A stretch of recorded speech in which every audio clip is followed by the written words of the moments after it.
Hey friends, so last month I uploaded a video about my response to the Renegade burn that happened in Nevada this year. Some of the comments were in support, some against, but there was a theme that kept appearing again and again, something I'd like to explore more.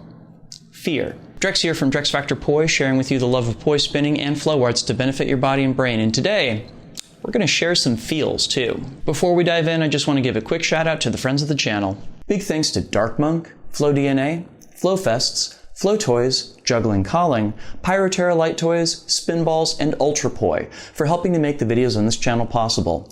You can learn more about all these amazing companies and the work that they're doing to support flow artists like yourself by checking out the links that I've got down in the description of this video.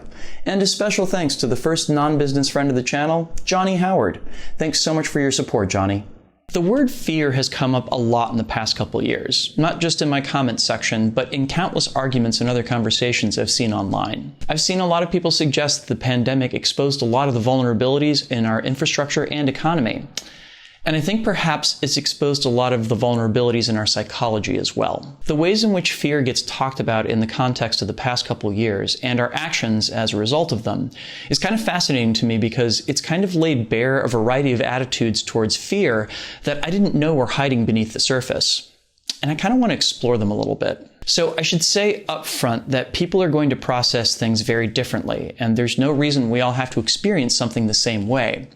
But I do get the feeling that, based upon some of that conversation, that there's a non-zero possibility that talking about these reactions could be helpful.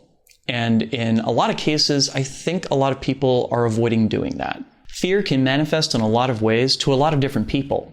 I feel many fears. I fear dying because I don't believe anything comes afterwards, and I really like existing. I fear immortality too, because all of our projections for the eventual fate of the universe are different shades of depressing. I fear I'll never find a life partner and that I'll die alone. I feel fear every time I upload a video that I know is going to be controversial. Oh yeah, and I'm also afraid of snakes. And I remember a point very early in the pandemic when I was afraid that I'd caught COVID. And I was very afraid that I'd wind up dying alone in a hospital on a ventilator. And you know what? That's okay. I think it's natural to feel these fears. It's human. This is my own personal philosophy. But I believe that every emotion we feel is important. Every emotion has a role and a message to tell us. And bear in mind, I say that as someone who has a mood disorder. I have felt more sadness and despair than is really my fair share. And I still think feeling those feelings is important. And let's be real here. Feeling them is not always fun, especially fear. Feeling fear can get in the way of us doing things that interest us, interacting with people, and getting to engage in life the way we want to. But I think there's a difference between feeling that fear, listening to it, managing it, and taking action according to what's right for you, rather than trying to deny, compartmentalize, or eliminate fear. Whether you want to admit it or not, I guarantee that you feel fear. As someone who's spent a large part of the past 3 years working to identify his feelings, I can tell you that they have a lot less power over you if you can name them and acknowledge them. I rarely find that burying or denying them leads to anything more than them re-emerging down the road in unpredictable and sometimes destructive ways. And just because you feel fear, that doesn't mean that it has to keep you from doing things. I think a big part of why I became a full-time artist and content creator, why I decided to devote my life to things that were off the beaten path, was my fear of death. I think living is how I process that fear. Of course, there is another side to fear that makes it pretty uncomfortable too. And that's that it can make us feel tremendously vulnerable. Many of us have been made to feel that vulnerability is a weakness, or had people take advantage of our vulnerability in the past. It makes us not want to show any vulnerability in the future to avoid both being hurt or being seen as weak. Believe me, I get it. But I will also say that I have found there's more strength than you can possibly imagine in being vulnerable. That doesn't mean you have to be vulnerable to everyone. By all means, set healthy boundaries and choose who you are vulnerable with carefully. But if there's nobody that you can be vulnerable with at all, that does create a problem. And when we feel fear, it can definitely be a reminder of how vulnerable we really are underneath it all. That reminder can be very unwelcome depending upon your background and beliefs. But here's the thing I'd invite you to try. Feel your fear.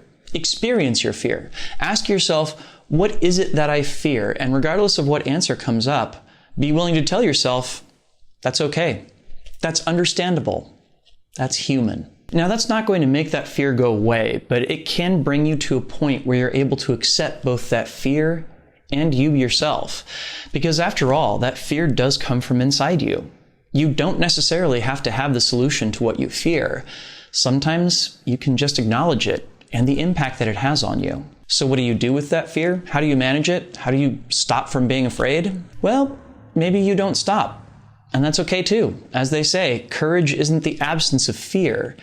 It's what you do despite it. And as to what you do with that fear, that's going to be up to you. Facing it, acknowledging it, processing it, probably isn't going to be fun. But that doesn't mean that it shouldn't be done. I hope you all find a way to recognize your fear and work with it. It is a part of you. And truly loving yourself means loving this part of yourself as well. Did you get anything out of this video? Please make sure to like, comment, share, and subscribe to help keep the conversation going and to help my channel grow. Real quick, I just want to throw out a huge thank you because this video would not be possible without the kind support of these wonderful folks right here. These are my Flow patrons over on Patreon, and they, along with the people listed down in the description, help to make this video and all the videos on my channel possible. Do you like Poi content? Do you like tutorials, flow sessions, and vlogs on flow arts culture? Consider signing up to support my work. I want to bring flow arts to the wider world and help people connect with their brains and their bodies through prop spinning. So help me do it. Head on over to patreon.com/DrexFactorPoi and sign up. You can do that either by clicking on the card that just popped up on YouTube or by using the link down in the description. Not only will you be supporting this mission, but you'll also be able to get early access to all my content, a vote in what content I produce in the future, and a host of other awesome rewards, such as getting a special weekly Poi lesson delivered straight to your inbox that is available only to my supporters. Go give that a look, and please consider supporting this channel. Thank you in advance. How do you navigate your fears? What makes them difficult to face or acknowledge? Leave me a comment and let me know.